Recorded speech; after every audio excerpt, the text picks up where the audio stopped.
may problema, wow. Mag-wow ka, amen? Kasi mapuprove mo na naman ang kakayanan ng Diyos. Stand still and see the salvation of the Lord. Amen? When the oceans, ano yung sabi yung kanta? When the oceans rise and thunders roars, I will soar with you above the storm. Amen? Diba? I will soar with you above the storm. So, God rideth in the clouds. Diba? Na-devotion natin yan. Sumasakay siya, Brad. Sumasakay siya sa ulap. Dito, sumakay siya sa alon. Amen? Oh, meron bang ang Panginoon diyang ano yung mga naggaganyan-ganyan sa dagat?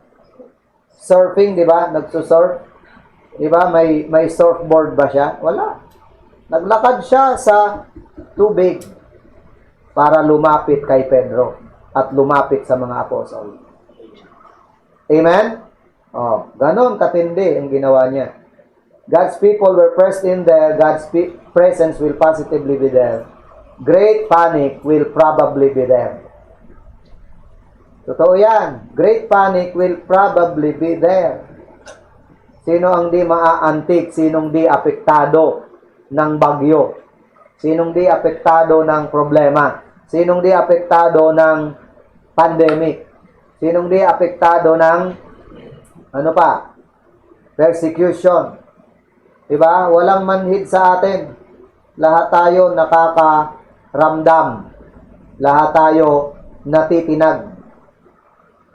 Amen po? Oo, kaya pagka umiyak ka, huwag ka magtaka. Nakakapagtaka naman umiyak ako Nakapagtaka. Dati di ako umiiyak. Walang ganyan. Pag umiyak ka, umaray ka, nasaktan ka, napikon ka, na-offend ka, normal yan. Tao ka eh. Amen? Alam ka namang hinampas ka na ng alon, hinampas ka na ng hangin, di mo pa rin naramdaman. Amen? May problema na yan, tama? Pag di ka na nakakaramdam, di ba? Halimbawa, pinalo ka ng maso sa ulo. Ano yun? Tapos tumutulo na yung dugo. May dugo ka na! Ano yun? Tapos pinalo ka ulit. Naputol na yung leg mo, gumanyan na. Okay? Mamamatay ka na, dali kita sa ospital. Ano yun? Wala pa rin nararamdaman? Di ba? Abnormal ka na. Hindi ka siguro tao, di ba? So, lahat apektado, amen? Great panic will probably be there. But God's presence will abide.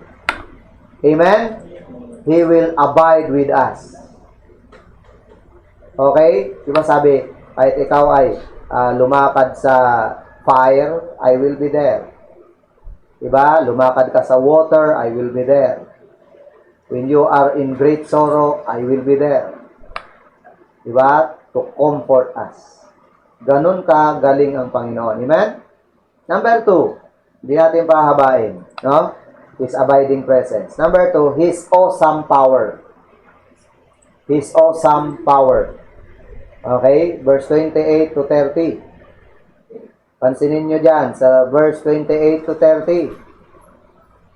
And Peter answered him and said, Lord, if it be thou, bid me come unto thee on the water. Kasi sa panahong problemado sila, 12 sila na problemado, baka ang iba doon nagtatanggal ng tubig, di ba, sa bangka. Kasi ang bangka, pag binabagyo, natutubigan yan eh. So baka dalawa sa kanila, 12 sila eh, dalawa sa kanila, may tabo na hawak, tinatanggal yung tubig. Okay? Habang nagsasabing, i-balance nyo, baka lumubog tayo. Kung gano'n, no? Tatanggal ng tubig. Amen? Ang iba doon siguro ay nagsasagwan. Baka ang nagsasagwan na isa si Juan, yung isa si Santiago. Santiago, ba't naman ganyan asagwan mo? Diba, bilisan mo. Pwedeng nag-aaway-away na yung mga yun. Amen? Ang iba doon, baka wala doon tulog. Wala sigurong tulog doon. Alam nga naman sa sobrang bagyo nun, ang lakas ng may tulog pa. Amen? So, ang karamihan doon ay nakatingin sa labas ng bangka. Okay? Nakatitingin niya sa labas, nakakita silang may naglalakad. Okay? Sabi nila, may multo, may multo. May espiritu. Okay? May espiritu ng pagkaantok. May espiritu na naglalakad. Diba? Nakita nyo dyan sa verse 26. And when the disciples saw him walking on the sea, they were troubled, saying, "It is a spirit." And they cried out for fear. Ayan. May espiritu. Diba? Espiritu yan ni Yamashita. Diba? O espiritu ni King Philip. Basta may espiritu. May espiritu. Diba? Sabi ni Jesus Christ, ako ito, sa verse 27, ako ito, huwag kayong matakot, ako ito. Hindi ako espiritu, ako ito. Okay? So sabi ni Pedro, kung ikaw yan, Panginoon, anyayahan mo akong lumakad sa tubig palapit sa iyo. Okay? Pansinin nyo ang awesome power dito. Because of the awesome power of the Lord, Peter did the impossible thing. Lumakad ba naman sa tubig? Sabi ni Pedro, kung ikaw yan, Lord, anyayahan mo ako dyan sa tubig. Sagot ni Jesus, halika. Imagine nyo bagyo bumabagyo, bumaba si Pedro sa bangka at lumakad sa tubig papalapit kay Jesus. Okay? So, hindi ganito ang layo niya. Pagdagat, ang akala mong malapit, malayo yan. Amen? Kasi ang nag-ano dyan, yung mga alon na gumaganyan, di ba? Akala mo, abot kamay mo, pero 3 hakbang pa yan. Amen? Di ba? So, ang layo niyan. So, si Pedro ay bumaba dun sa bangka at naglakad palapit kay Jesus. So, because of the awesome power of the Lord, Peter did the impossible thing. So, ganun pala kapag ikaw ay nagtiwala at nagbigay daan sa invitation ni Jesus. Ang invitation ni Jesus kay Peter ay come. Come. Diba? Diba ang dami ng istorya sa Bible na because they came, they were changed. Amen? Because they came to Jesus, diba? Sabi nga ng kanta, I come to Jesus with troubled heart. Diba? Paglapit, diba? Si Jairus lumapit kay Jesus. Ano nangyari sa kanya? Yung anak niya gumaling. Correct? Yung babaeng dinudugo, lumapit kay Jesus, gumaling. Amen? Yung babaeng may anak na sinapian ng dyablo, lumapit kay Jesus, gumaling yung anak. Amen? So yung lumalapit kay Jesus, may pagbabagong nagaganap. Amen? At ang pinakamaganda ito, may mga bagay na imposible sa paningin natin. Pero, pag nagtiwala ka sa kapangyarihan ng Panginoon, kahit yung imposible na yan, magagawa mo. Si Pedro nagawa niyang lumakad sa tubig. Imposible yon. Amen? Pero nakalakad siya sa tubig. Wala pang nakagawa niyan. Okay? Mayroong mga magician na gumagaya diyan, pero di magaya yon. Amen? Tinalo ni Peter ang law of gravity. Peter did the impossible things because of the awesome power of God. Letter B, Peter did the indisputable thing. Peter did the indisputable thing. Okay? Pag sinabing indisputable, ay irrevocable. Hindi mo mapasisinungalingan. Tama ba? Kasi hayag sa mata nila, nakita nila eh, na lumakad talaga si Pedro eh. Amen? Di po ba? Maraming tao, ang pinaiiral na lang ang pride. Kahit nakikita na nila na ang dami nang nagbabago ang buhay dahil kay Jesus. Pilit nilang gustong i-twist, no? Na kagaya nung isang may sapi, na palayas yung sapi. Kitang-kita naman ng mga mata na lumayas talaga yung sapi. Sasabihin pa, pinalayas nyo yon sa pamamagitan ni Beelzebub, na prinsipe ng demonyo. Di ba? Oh, kita naman nila na yung bulag nakakita. Amen? Tapos sasabihin, ikaw ba talaga yung bulag? Since birth, tawagin mo magulang mo. Tinawag yung magulang. Sabi ng mga Hudyo, anak mo ba talaga yung nakakakita na yan? Sabi ng magulang, opo, anak namin talaga yan. Talaga bang sinilang nyo yan ng bulag? Opo, bulag talaga yan nung isilang. Bakit po? Paano siya nakakakita ngayon? Sabi ng mag-asawa, tanungin nyo na lang po siya. May tamang isip na siya. Kasi pag sinabi nilang, pinagaling po siya ni Jesus, yari sila. Papatayin sila. O tanungin nyo na lang po siya, matanda na siya. Kaya niya nang ipagtanggol ang sarili niya. Binalikan nila yung bulag. Ikaw ba talaga yung bulag? O ako nga, kulit nyo. Ikaw ba talaga yung sinilang na bulag? Oo, sabi ko nga eh. Paano ka nakakita? Sabi niya, dumura nga. Tapos, ginanyan sa mata ko. Tapos, sinabi niya na, yun ba yun? Basta ganyan. Oh. Sabi niya, ano ang masasabi mo sa taong yun? Propeta ba siya? O makasalanan? O, inaano na naman siya, sinisilo sa isasagot. Sumagot yung bulag. Kung makasalanan man siya o hindi, ang bagay na alam ko isa lang. I once was lost. I once was blind, but now I see. Ang kukulit, di ba? Sige nga, ikaw nga ba talaga yung dati kong nakikitang sumasabong? Parang hindi eh. Ikaw talaga. Kunyari ka lang siguro, no? Ganun, no? Titingnan ka pa talaga. Talaga bang nagbago na buhay mo? Oh. Si Peter, he did the impossible and the undisputable thing because he followed Jesus Christ. Amen? Ano pa? Peter did the impulsive thing. Ayon. Impulsive thing. Verse 30. Ang sabi diyan, 14 verse 30.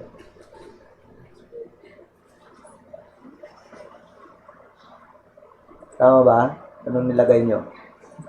Yeah. Sa 30, but when he saw the wind boisterous, he was afraid, and beginning to sink, he cried, saying, Lord, save me. So, ang problema kay Peter, ang bilis ma-interrupt. Napaka-impulsive talaga ng kanyang character. Amen? So, last seconds ay siya'y focus. Tapos, ang mga sumunod na minutes ng buhay niya ay iba na ang tinitingnan. Amen? Nakatingin na sa alon. So, kaya nung nagawa niya yung impulsive thing na yan, siya ay lumubog. Beginning to sink. Buti beginning pa lang. Amen?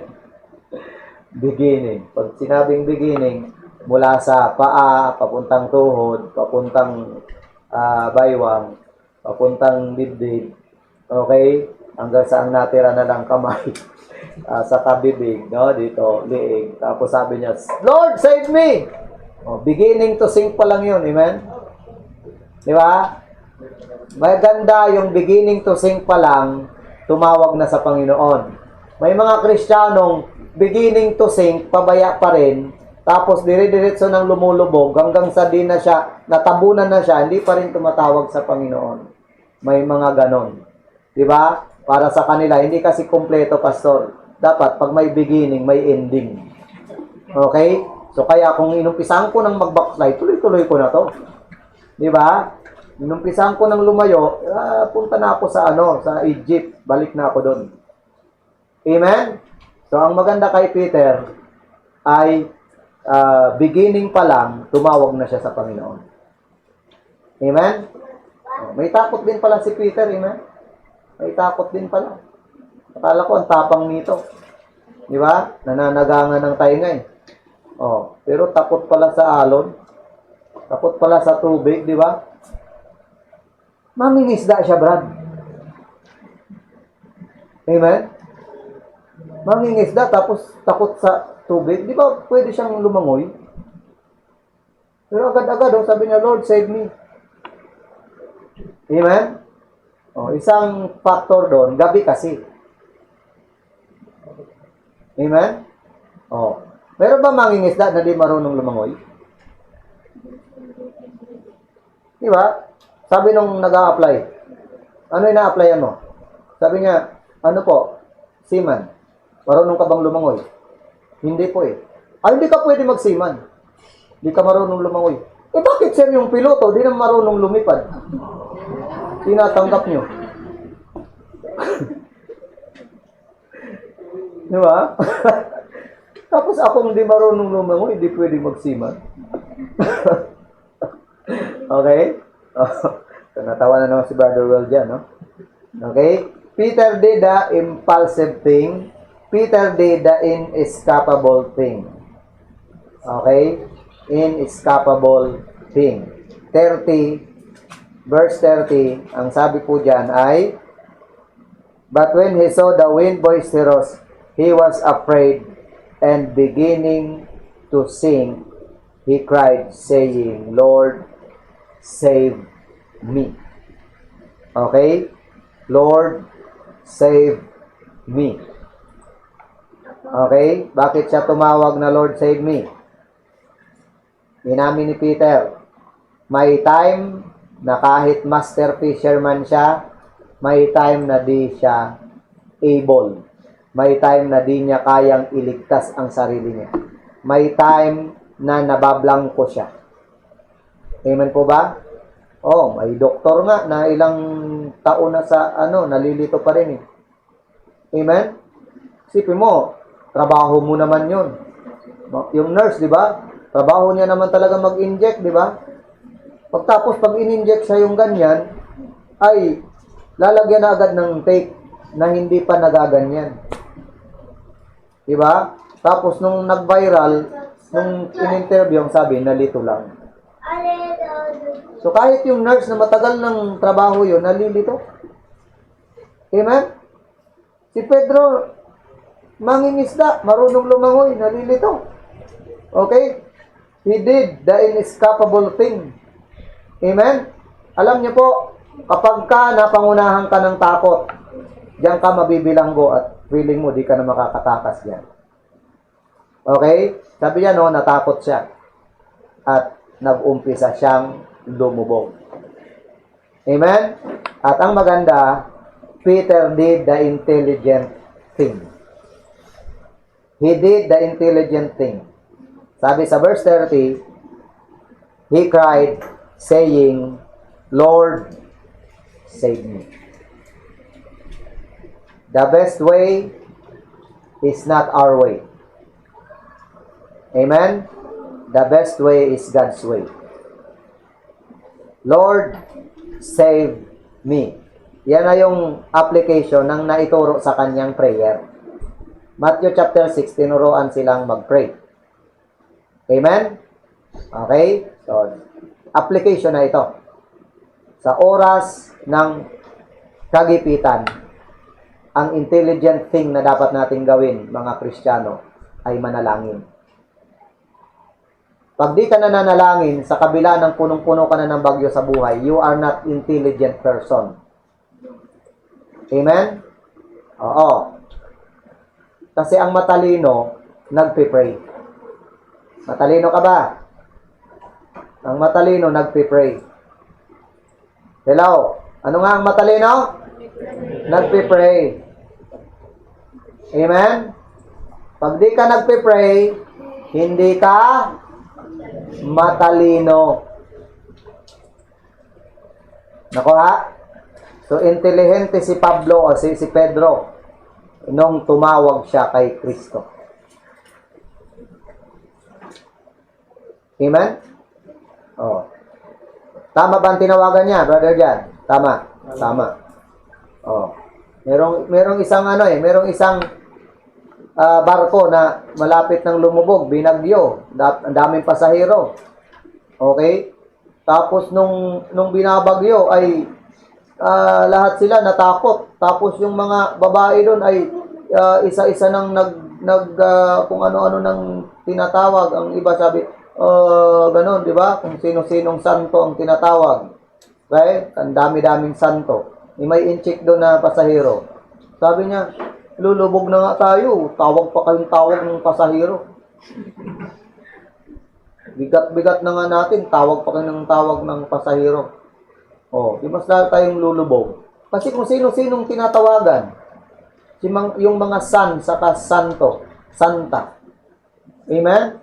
Ang dapat tawagan sa panahon ng bagyo, panahon ng problema, yung Diyos ng langit at lupa.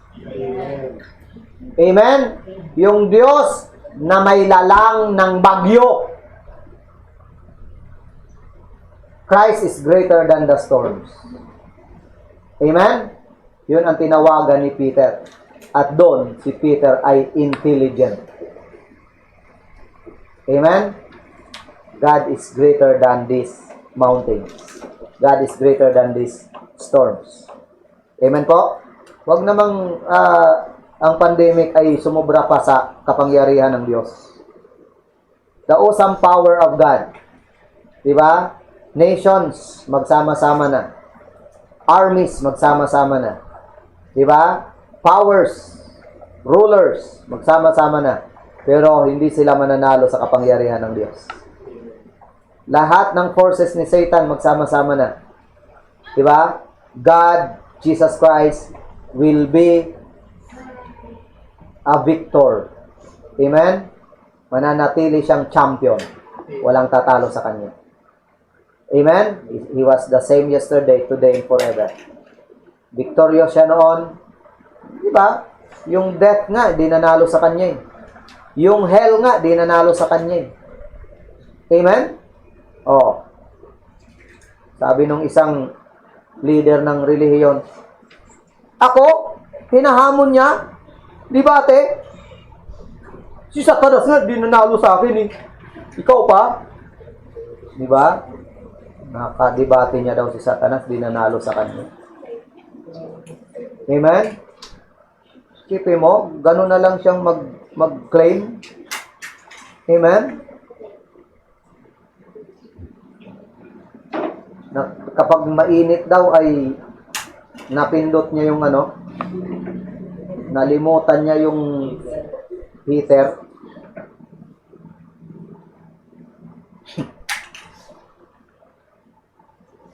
Okay. So, ang tunay po na makapangyarihan at celebrity at di nagbabago, si Jesucristo. Amen? Tanong mo, bakit ko alam? Diba? Kasi sabi ng salita niya. Hindi siya nagbabago. Amen? Number 3, His assuring promise. His assuring promise. 31 hanggang 34. Hindi lang abiding presence o some power, assuring promise. Anong sabi diyan sa verse 31?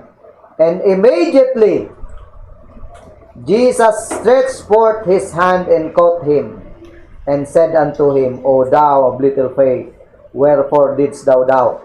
Letter A, accepting grace, pulling. Natanggap ni Peter yung paghatak ng grasya sa kanya. Okay? The full of grace. Hindi full of grace, ha? Kundi full of grace. Yung hatak. Diba? Sa SM, merong push, merong pull. Amen? Ang mga Pilipino, nakita ng push, ipupull. Nakita ng pull, ipupush. Amen? Bakit pa sinulat yun? Pull saka push. Amen? Tapos nakalagay, walk here, step here, or stand here. Diba? Kung saan yung walk, doon tatayo. Kung saan yung stand, doon maglalakad. Tapos pagka may nakatayo doon sa stand, galit pa siya. Galit pa siya. Padaan mo ako. Samantala nakalagay doon, stand here, walk here. Amen? Hindi talagang Pinoy, magaling. Amen? So, tingnan nyo to si Peter, no? Sa kanyang malapit ng paglubog, ang grasya ng Diyos, inunat para abutin siya. The pull of grace. Amen? Grace pulling. Alam nyo ba na tayong mga Kristiyano, meron tayong trabaho ng pulling? Amen? Nasa Bible ba yung pulling, yung paghatak? Yes. Buksan nyo sa Jude. Ano nakalagay sa Jude?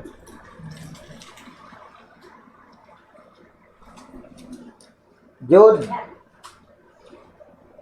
chapter 6. Okay. Sorry, walang chapter yung Jude. Isa lang yan. Jude 23.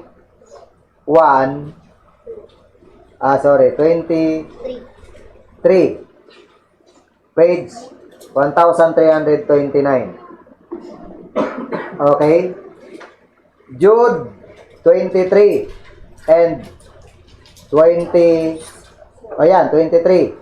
Umpisa natin sa 22. Ang sabi ay, and of some have compassion, making a difference. Diba? Yung awa daw, yung pagkaawa natin, it makes a difference. Bakit? Sabi sa 23, and others save with fear, pulling them out of the fire, hating even the garment spotted by the flesh. Ano daw ang gagawin? Pulling them out of the fire. So, trabaho yan ng Kristiyano. Trabaho yan ni Kristo, trabaho din yan ng Kristiyano. Hihilahin mo palabas sa apoy. O di ba? Pag may kaibigan kang alam mong papuntang impyerno, extend mo yung hand, hilahin mo palabas sa apoy. Amen? Hilahin mo palabas sa apoy. Alam mo nang masusunog siya. Invite mo sa Daily at His Word. Amen? Invite mo sa Bible study para pag naliwanagan yan, nahila mo siya palabas sa apoy. Amen? Ang tawag doon, yung work of pulling, di ba? Trabaho yan ng isang, sino ba yung naghihila? Kaninong trabaho yung hinihila yung mga tao palabas sa apoy? Trabaho yan ng fireman, di ba? Ng bombero. Amen? Ang mga bombero po, ang main training ng bombero ay kung paano magsagip ng tao palabas sa apoy. Tama ba? Kaya ka nagbombero eh. Pag-aralan mo kung paano pumatay ng apoy, amen? Paano maghila ng sanggol na natrap sa apoy, paano hila ng isang nasa gitna ng apoy, ng sunog. Diba? Ganon ang main job. And our main job as a believer ay parang bumbero din. Maghila ng mga taong palabas sa apoy. Amen? Alam mo ba, pag may sunog, ang mga bumbero, di ba? Sasabihin ba ng commander nila, okay. Ganito gagawin natin. Pag narinig yung sirena. Kunya, lahat kayo bumbero. 1, 2, 3, 4, 5, 6, yan. Lahat kayo bumbero ha. Ako yung commander. Ganito ha, pag narinig nyo ang tawag, may tawag yan. Tapos narinig yung sirena. Okay? Ikaw, ang gagawin mo, kuha ka ng basahan ha. Kuha ka ng basahan. Punasan mo yung haligi. Okay? Ikaw naman, pag narinig mo sirena ha, pag narinig mo sirena, may sunog. Diba? Kunin mo yung asarol. Tapos, tanggalin mo yung mga damo doon sa labas ng diba? Ng ating station. O ikaw naman, pag narinig mo sirena, may sunog. Okay? Kunin mo yung basket, mamalingki ka. Ha? Ikaw, pagka narinig mo yung sirena, ay pakainin mo yung mga kalapate. Okay? Ikaw, pag narinig mo yung sirena, i-drive mo yung motor. Ha? Maghatid ka ng order, ng Grab. Okay? Yan. Ganun ba yon? Kung tayo bombero, pag nagsirena, amen? Lahat tayo, iisa ang gagawin. Amen? I-ready yung sarili, kukunin yung magagamit sa pagpatay ng apoy. Ang iba pa nga yan, di ba, yung sa meron niyang daanan na para madali, hindi ka nadadaan ng hagdan. Yung iikot ka lang ng gano'n, nandun ka na sa baba. Pabilisan, di ba? Ganon, kasi may sunog, may ililigtas kayo. Amen? Ang daming Kristiyano na alam ng simba, alam ng visitation, alam ng meron kang gagawin na para sa Panginoon, di ba? Muna ako? May gagawin ako na, di ba? Parang mas mahalaga pa doon sa spiritual na trabaho natin. Amen? So si Pedro ba nung nalunod, nalunod ba si Pedro? Nung nahulog, nung siya ay malulunod na, ay sinabi ba ni Jesus Christ na, maya. Okay? I-enjoy mo muna yung deep. Enjoy mo yung deep ng dagat. Hayaan mong matikman muna ng sharp yung mga kalyo mo sa paa. Ipatanggal muna natin. Hindi, di ba? Kung sabihin ni Peter na, Lord, tulungan mo ko, agad-agad, inunat yung kamay. Amen? At hinila siya. Amen? Grace pulling. Letter B, admitting God's power. Yan yung assuring promise. Admitting God's power. Verse 32. Okay? Ang sabi sa verse 32 ay, and when they were come into the ship, ayun, di ba, nakarating sila sa ship? Okay? They will come into the ship, the wind ceased. Admitting God's power. Hindi po magmamanifest at hindi magwo-work ang power ng Diyos sa buhay natin kung hindi natin lalagyan ng pintuan, hindi natin bubuksan, hindi natin lalagyan ng entrance.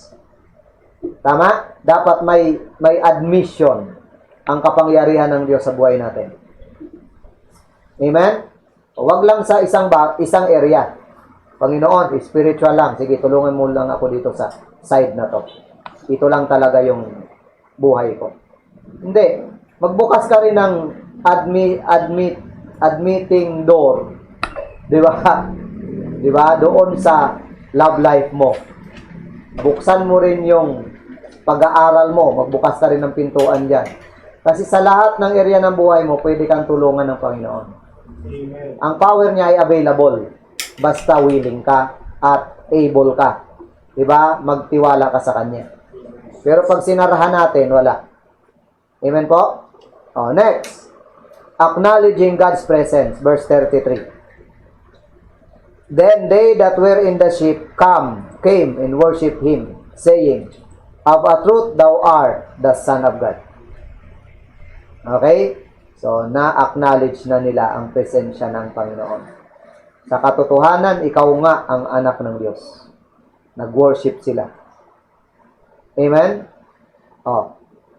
Tingin nyo po, nung sila ay nakaranas ng great calm, nakaranas naipakita ng Diyos sa kanyang kapangyarihan sa kanila. Lahat ng kapaguran, di ba? Mula pa araw, di ba? Pagod na sila. Amen? No.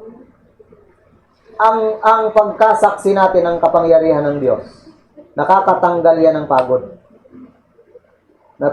Nakakatanggal yan ng stress. Pag namangha ka sa kapangyarihan ng Diyos. Amen? Mas nakakapagod yung ito, 5 tinapay lang, 2 isda, pagkakasayin mo sa 5,000. Nakakapagod yan, nakaka-stress yan. Amen? Okay? Pero nung naghimala at dumami, amen? Tanggal lahat ng stress. Yung sakit sa puso, Brad, kahit di ka na mag-spray. Tanggal. Amen? Lahat ng pangamba, tanggal. Kasi na-prove mo, itong kayang maghimala sa tinapay at isda, kaya din palang maghimala sa tubig. Naglalakad din pala siya sa tubig. Amen? At kaya ding palakarin si Peter. At kaya ding ibalik si Peter sa bangka. Okay? So, ibig sabihin, lahat ng ating mga kahinaan, solve yan ng kapangyarihan ng Panginoon. Amen? At yung kanyang assuring promise, di ba? Laging hindi yan naglalayo na ikaw ay biguin. Okay? Gusto kanyang bigyan ng kapanatagan. Minsan yung maling pag-iisip din, nakakapagod yan, amen? Pagka negative ka lagi na mag-isip. Okay? Hindi ka makakatulong pag negative ka mag-isip. Kaya dito, of a truth, sabi nila, sa totoo, sa katotohanan, you are the Son of God. Okay? Another, another proof na ang sinampalatayanan nila, hindi sila nagkamali. Tama? Minsan kasi kailangan ulit-ulitin ng Panginoon na i-prove sa atin. Diba? Kasi madali tayong makalimot. Napakabilis nating makalimot. Kagaya nung gumawa ka ng maraming kabutihan, tapos magkamali ka ng isa. Ang nakikita lagi ng tao yung isa mong pagkakamali. Kakalimutan nila yung marami mong nagawang kabutihan. Amen? Gusto nila perfecto ka. Parang yung teacher, nag-solve siya sa blackboard ng mathematics. Okay? Nilagay niya. 1 times 7 equals 9. 2 times 7 equals 14. 3 times 7 equals 21. 4 times 7 equals 28. 5 times 7 equals 35. 6 times 7 equals 42.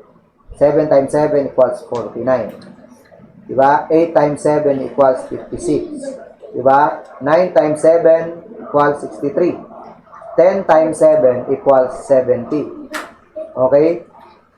Yung mga estudyante, mula doon sa 1 times 7 equals 9, nagtatawa na.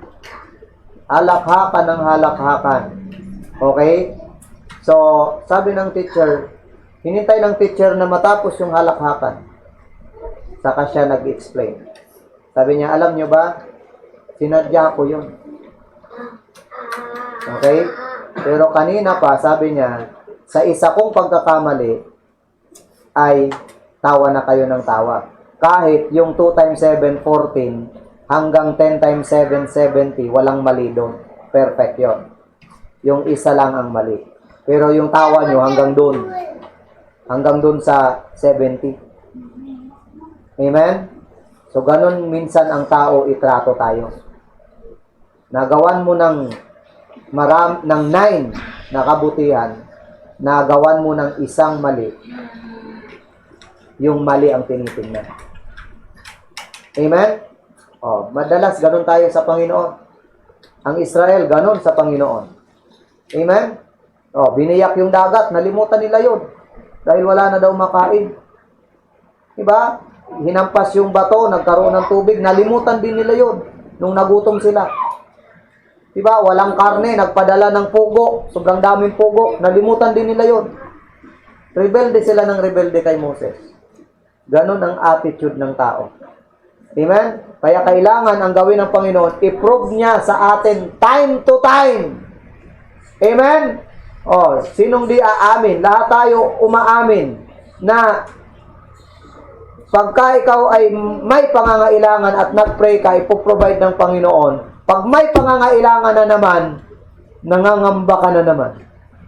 Tapos pag nag-pray ka na naman, ipoprovide ng Panginoon, nakakahiya naman, Lord. Provide mo na naman kahit nagreklamo ako. Amen? Oh. Tapos, praise the Lord na naman. Pag may pangangailangan na naman, complain na naman tayo. Tapos nag-pray na naman, nandiyan na naman. Amen? Paulit-ulit na nire-remind sa atin ng Panginoon. Okay? Siguro, hanggang sa pagbalik na yan ng Panginoon. No? Sana gamutin ng Panginoon ang sakit natin na pagkalimot. Diba? Nalilimutan natin yung magagandang ginagawa niya sa atin araw-araw. Okay? O, yun po yan. Panghuli. Your favorite number. His abiding presence, His awesome power, His assuring promise, His admiring public. Tingnan nyo ang nangyari sa 34 to 36. Ang nangyari dyan, sila'y bumaba sa bangka. Okay? 34. And they came into the land of Gennesaret. Nakarating sila sa Gennesaret. And when the men of that place had knowledge of him, ano ibig sabihin ng had knowledge of him? Bakit knowledge ang ginamit?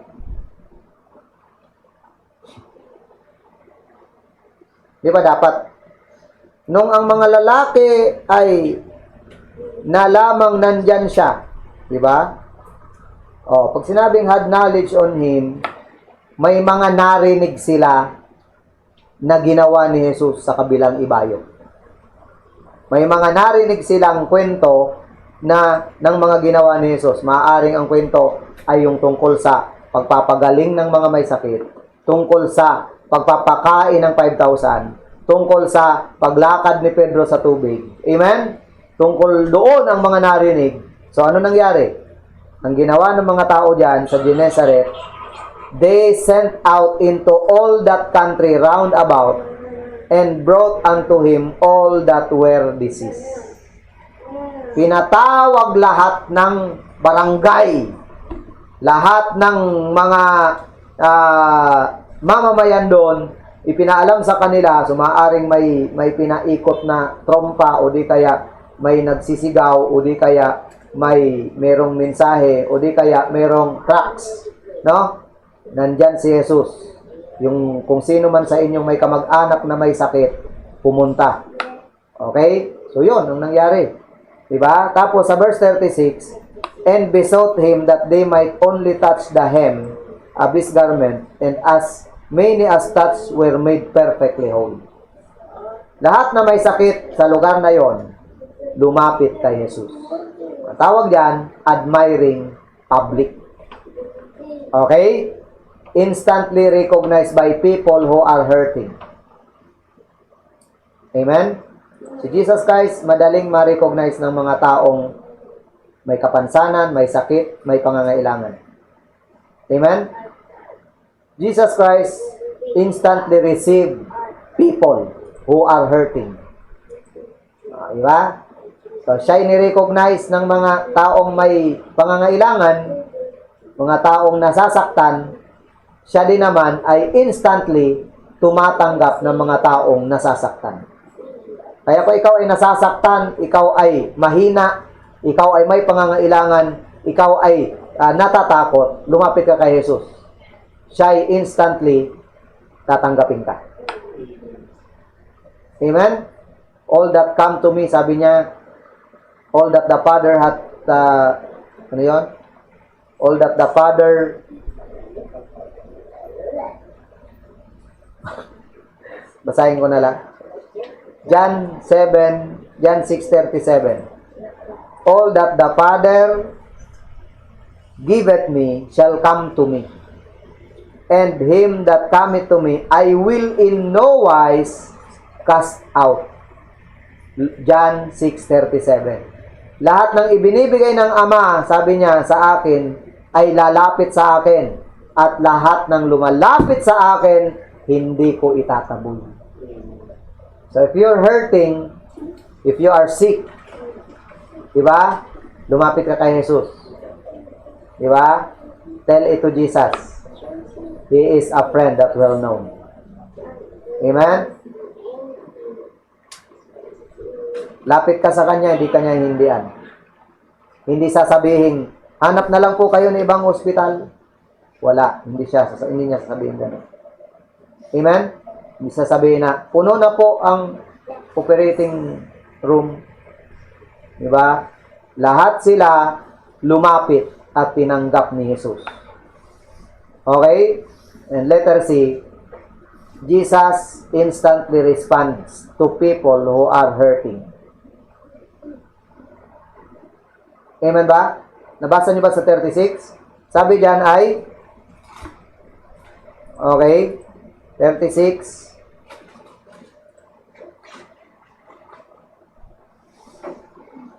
and besought him that they might only touch the hem of his garment, and as many as touched were made perfectly whole. Instant, Brad. Instant. Paghawak sa laylayan ng damit, gumaling na. Ang akala ko nga,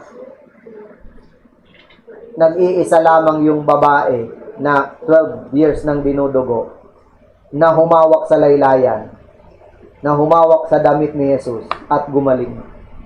Dito pala ang dami. As many, nabasa niyo ba yan? And as many as touched were made perfectly whole. Or baka nga, una tong pangyayaring to. Baka dito kumuha ng idea yung babae sa Lucas na naniniwalang mahawakan ko lang ang laylayan, gagaling ako. Baka siya yung nakakuha ng idea dito sa maraming tao na to, na lumapit kay Jesus, tapos hawakan lang yung hem of his garment, gumaling. Amen? The hem of his garment. So, hindi lang pala nag-iisa. Sobrang daming napagaling ng paghawak sa laylayan ng damit ni Jesus. Ang tawag yan, instant healing. Amen? Healing galing.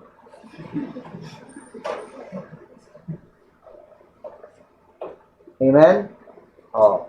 Ang Panginoon ay hindi fake healer. Amen? Siya ay tunay na healer. Jehovah Rapha ang tawag sa Kanya.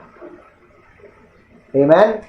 Yung mga sakit na hindi pa nadidiskubre, madidiskubre pa lang, may solusyon na dyan ang Panginoon.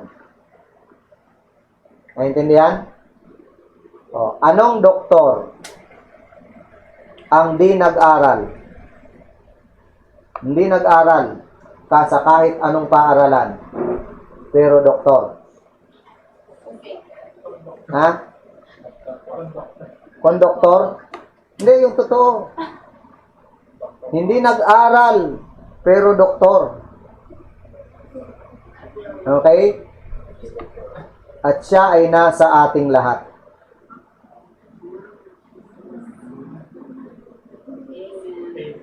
Ano? Si Lord? Yes, si Lord. Pero yung meron tayo sa ating katawan, no? Na doktor na hindi nag-aral, pero alam niya kung ano ang sakit mo. Yung immune system natin.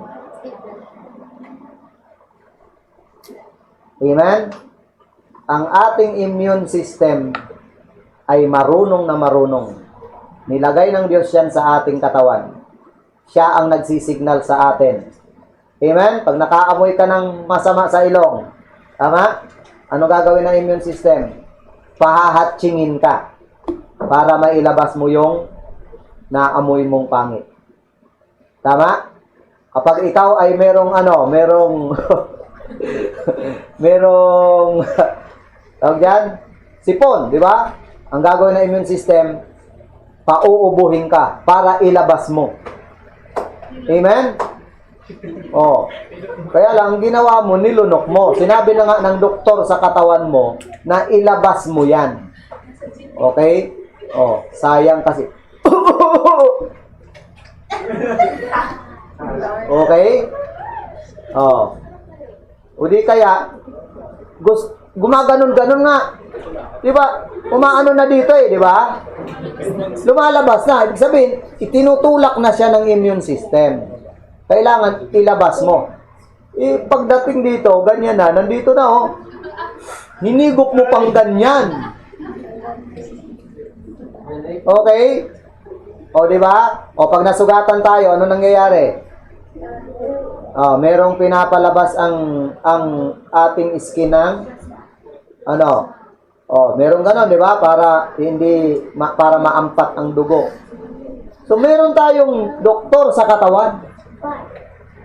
In fact, makinig, alagaan mo lang yan, patibayin mo lang yan, hindi uubra lahat ng sakit yan. Yan nga ang kinakatakutan ng COVID Amen? Takot ang COVID sa matibay na immune system. Patibayin nyo ang inyong immune system at di kayo tatabla ng sakit. Di ba? Di ba ang galing ng Panginoon? Kaya nga, pag inabuso natin, yun, lahat ng sakit, mag-usap-usap. Okay? Tara, pasukin natin yung katawan nun. Abusado yan sa katawan mo. Amen? Di ba? Kung mag-asukal yan, 3 kutsara. Kung kumain yan ng taba, ay, yun, grabe. Okay? Amen? Alagaan lang natin. Sabi nga meron daw, magtatapos na ako Meron isang lalaki na grabe na ang paghanga niya sa China. Ngayon lang daw siya humanga ng gusto. At nagsisisi na siya sa mga dati niyang mga sinasabing laban. Okay? Kasi sa dami-dami daw nang naimbento, ngayon lang umabot ng 2 years. Invention. Matibay. Okay? Sobra ka. Okay? So, patibayan nyo ang inyong mga katawan, mga kapatid. Okay? Ang tulong ng Diyos ay available. Okay? Subalit, kailangan din natin na maging responsable sa ating mga katawan. Okay? So, may natutunan? Maraming salamat. Ang conclusion natin, don't doubt. Ang tanong ni Jesus kay Pedro ito, ba't ka ba nag-alinlangan? Bakit siya tinanong ng ganon? Nakalakad na siya sa tubig, ba't pa siya nag-alinlangan? Si Juan, si Santiago, yung mga kasama niya, hindi nga nakalakad sa tubig Si Peter, nakalakad. So, angat niya sa lahat, di ba? Nakalakad nga siya. Siya lang ang tanging apostol na nakalakad. Pero, natakot pa. At, nag-alinlangan pa. Kaya ang tanong, ba't ka ba nag-alinlangan? Huwag tayo mag-alinlangan. Amen? Huwag kang mag-alinlangan pa. Okay? Trust in the Lord with all your heart. Panginoon, salamat po sa iyong salita. Bless mo po, Panginoon, ang aming natutunan na isabuhay po namin ito. Hindi po yung mga jokes, Panginoon, kundi yung mga katotohanan ng inyong salita. Ang lahat po yung aming dalangin sa pangalan ni Jesus. Amen. Kasi baka yung joke yung maintindihan nyo, amen? Yun yung matandaan. Okay? Salamat sa mga naka-attend dyan. Amen? So, Daniel Langob, nandyan. Si Aaron, nandyan. Okay. Sinong Aaron to? Kaninong visitor? Sa'yo? Okay. So, salamat, Aaron. Si Sister Queenie, Sister Liway, si James, si Sister Fe, si Brother Jun Losada, mga kapatiran natin, salamat po. Si Sister Floricel Zamora Kasumpang, nandyan, okay. Si Lex Malakay, nandyan. Brother Elias, nandyan. Okay, so salamat po sa inyo. Paalala po, Wednesday prayer meeting, amen? So prayer meeting, meron po tayong speaker, wag po kayong mawawala. Amen? Meron tayong speaker sa Wednesday. So, please, pumunta kayo sa church at meron tayong prayer na gagawin dito sa church at mag-aaral tayo ng salita ng Diyos. Amen? So, and then, yung gabi-gabi pong devotion, huwag niyong pabayaan. 6:30 ng gabi, daily at His Word. Nasa Psalms 71 na tayo. Okay? Hindi pa natatapos, no? 71 pa rin. Okay, so bukas, 71 pa rin. Pag-pray nyo, no, na itong Psalms na to talagang himay, no, ng mga preachers. Okay, doon sa mga kapatid dyan sa mission, sa Albay, patuloy lang po kayo na magpakatibay, magpakatatag, kahit ano pang karanasan, i-enjoy nyo lang. Amen? At mag-pray lagi. Huwag pabayaan ang prayer. Okay? So, salamat po. At doon sa mga young people na meron kayong ginagawang discipleship, no? Ay sundan nyo. Kumbaga, i-ano nyo yan. Ituloy-tuloy nyo yan. Huwag nyo pabayaan. Amen? So, dahil kailangan natin yan. At maganda sana kung a week, mga kapatid, mga member, mula sa adult hanggang sa young people, maganda sana kung bawat isa sa atin ay merong visitation na gagawa sa loob ng isang linggo. Huwag po kayong hindi makagawa niyan. Hanap kayo ng araw na pwede kayong mag-visit. Okay? So, wag lang Sabado kasi yung Sabado ay kukulangin kayo sa oras. Okay? At kung ang iba hindi available ng Sabado, pwedeng Monday to Friday maghanap kayo dyan ng oras nyo para makapagbisita, makapag-tracts distribution. Okay? Tapos yung mga visitor natin, alagaan natin sila. Amen? Na sila po'y magpatuloy sa Panginoon. Okay. So, dyan po nagtatapos ang ating gawain. Sa mga di pa nag-send ng pictures, mag-send po kayo ng picture. Amen? So, while fake news are everywhere, good news matters. Ang kapayapaan ng Panginoong Kristo ay sumainyong lahat. At kayo po'y laging mag-ingat. Amen? So, salamat po. While fake news are everywhere, good news matters. Diba? Hashtag good news matters. Hashtag striving together as one this 2021. Ayan ha. Second quarter tayo, no? So, yan. Third na? Third quarter. Okay. Sige po. Paalam.